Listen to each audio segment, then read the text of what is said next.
Como você já sabe, o advogado não é um mero meio de acionar a justiça, mas é um consultor, um orientador, um gestor de conflitos.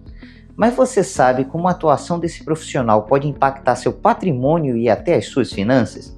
Nesse episódio, veremos como isso pode acontecer. Sou Daniel Sotelo e você está assistindo mais um episódio do canal Leis e Notas, um espaço criado para conversarmos sobre direito de uma forma clara, ética e responsável e como ele se conecta com a sua vida. Em geral, quando referimos patrimônio, falamos de um conjunto de bens e direitos de alguém ou de alguma empresa que sejam mensuráveis em valor monetário, dinheiro, imóveis, carros, valores depositados no banco, ações e outros tantos exemplos. Mas de repente, alguém pode até pensar: eu não tenho patrimônio, pois eu não tenho nada. Mas isso não é bem verdade. Bens incorpóreos, como ideias ou até o próprio nome da pessoa, são patrimônio. E isso merece tanta proteção do direito que a própria Constituição Federal traz essa guarida. Vendo do aspecto econômico ou não, todos temos algum patrimônio que precisa ser bem cuidado. Em outro episódio, falamos sobre a importância do trabalho do advogado como consultor e entendemos que isso é bem mais importante que a sua aptidão para acionar o juiz, o judiciário. Inclusive, citamos exemplos de como você pode estar correndo risco sem nem saber.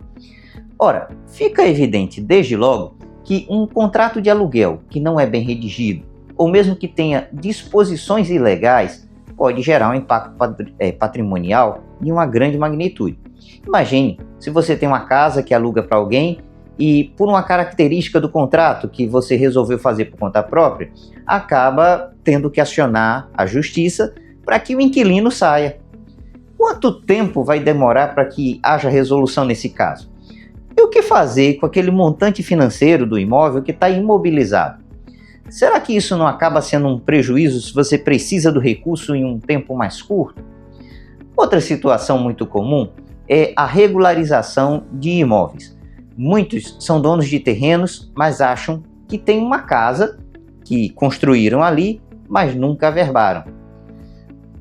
Isso precisava ser averbado na matrícula. Outros sequer são donos de suas casas, embora acreditem ser. Ter uma escritura, inclusive, não é suficiente para ser dono.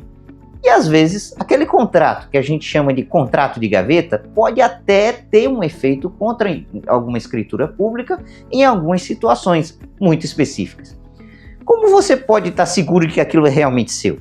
Você sabia que um imóvel regular tem um valor muito superior àquele que está pendente de regularização? Isso acontece por várias razões, mas uma que é mais evidente é a liquidez. Pense na situação em que você está precisando vender um imóvel, mas precisa de alguma forma regularizar primeiro.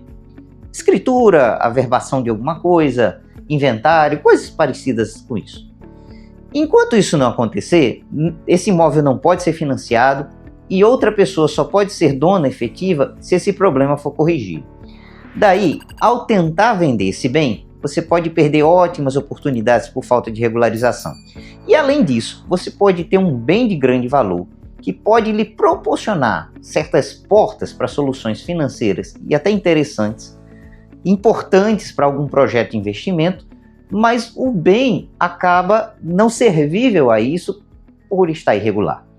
Sem falar que esse tipo de coisa pode gerar insegurança, pois a propriedade ela não está juridicamente aperfeiçoada. Mas a regularização é muito cara. Bem, é bem provável que você tenha pensado assim enquanto me ouve falar. Mas a verdade é que nem sempre o custo é tão alto. Além disso, com o acompanhamento profissional adequado, alguns meios podem surgir para que se consiga um custo menor. Veja como um advogado pode lhe ajudar até a aumentar o seu patrimônio de forma simples, gerando valor, reduzindo prejuízos ou lhe indicando caminhos seguros para os seus negócios. Mas isso não para por aí. No último episódio dessa série, nós vamos entender que impactos podem haver em sua empresa e no próprio meio em relação à atuação do advogado. Até lá! Mas se inscreva no nosso canal e acompanhe o nosso conteúdo.